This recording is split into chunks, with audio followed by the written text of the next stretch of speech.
Hey sports fans, Coach Nick here and welcome to B-Ball Breakdown. Let's get to the Hawks versus Pacers. I know I've been remiss in not covering them yet, but really fascinating stuff happening in that second quarter, particularly when they started to rain down threes. And when you let a team get comfortable, not knock them off their position, not make it physical on the perimeter, what happens is what they call in the 60s, tune in, turn on, drop threes. And that's what happened with Mike Scott, and it became infectious to the point where the lead was so large it wouldn't matter what happened in the fourth quarter. To get closer, the Hawks were going to win this game. First, let's look at the Hawks' regular season numbers. As you can see, they were average in shooting percentage and 5th in threes made per game. As for the Pacers' defense during the regular season defending the three-pointer, they were ranked 4th in lowest field goal percentage allowed and top 5 in limiting makes and attempts per game.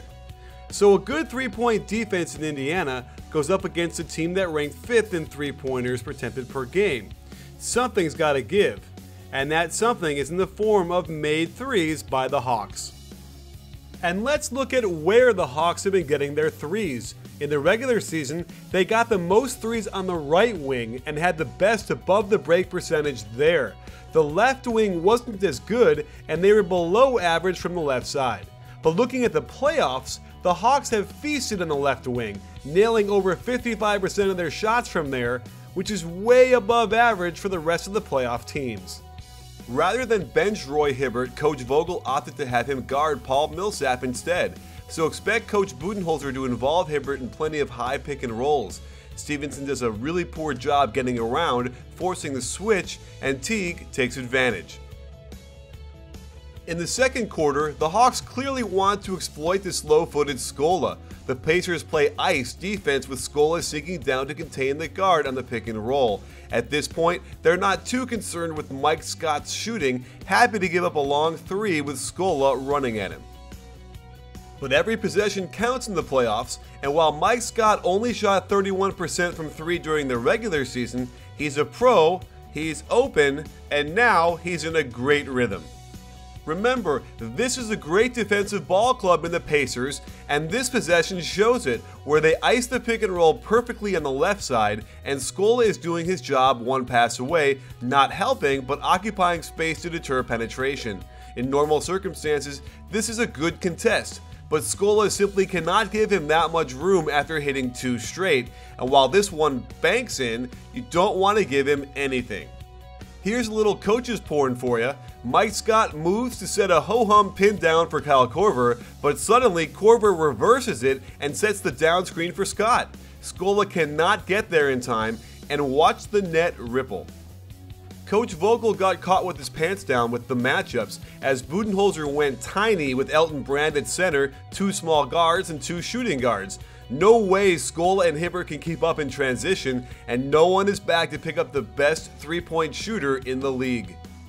Again, the Pacers play good defense to contain the penetration, but Paul George must close out perfectly against a shooter like Kyle Korver. When he overruns him by his step, the route is on.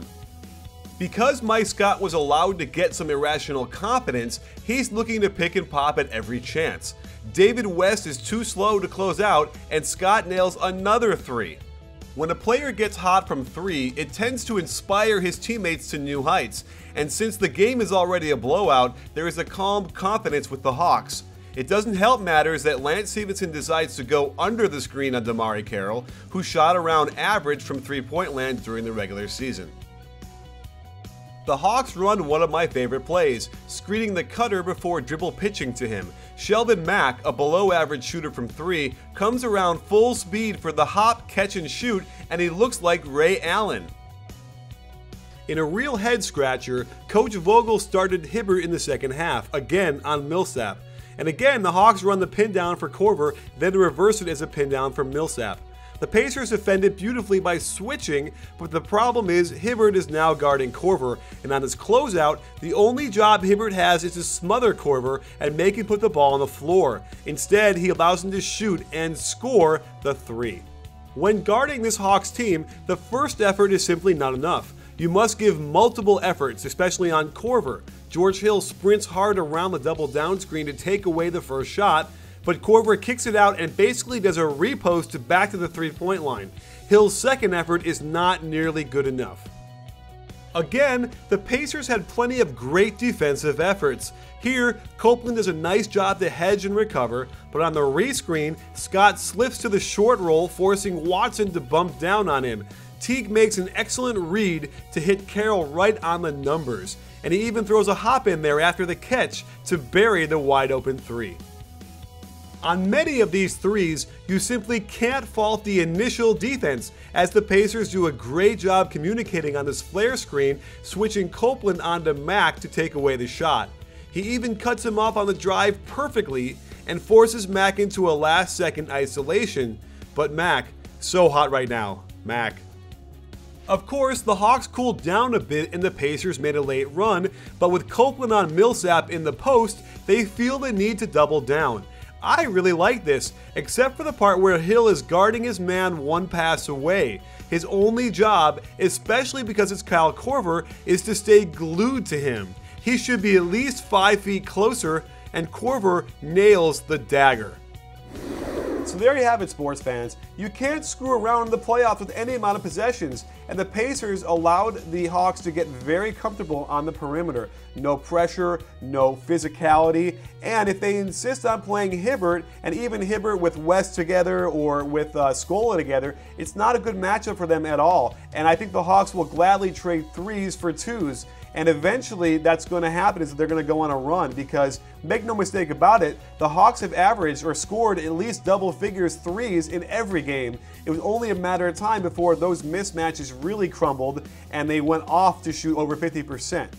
So that's a real big problem that Coach Vogel is going to have to adjust with, or their season will be over in Game 6.